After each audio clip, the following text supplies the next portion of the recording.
আপনি কি জানেন কবরের প্রথম রাত কেমন হবে?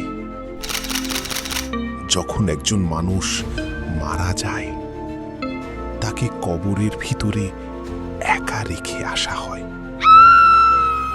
চারদিকে অন্ধকার, কেউ নেই, কিছু নেই।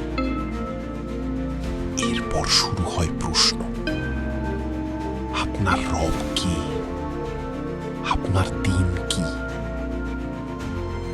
সেই রাত হবে জীবনের সবচেয়ে কঠিন রাত, যেখানে শুধু আপনার আমলই আপনার সাথে থাকবে। আজ থেকেই প্রস্তুতি নিন, কারণ সেই রাত খুব দূরে নয়। ফলো করুন আরো ইসলামিক রিমাইন্ডারের জন্য।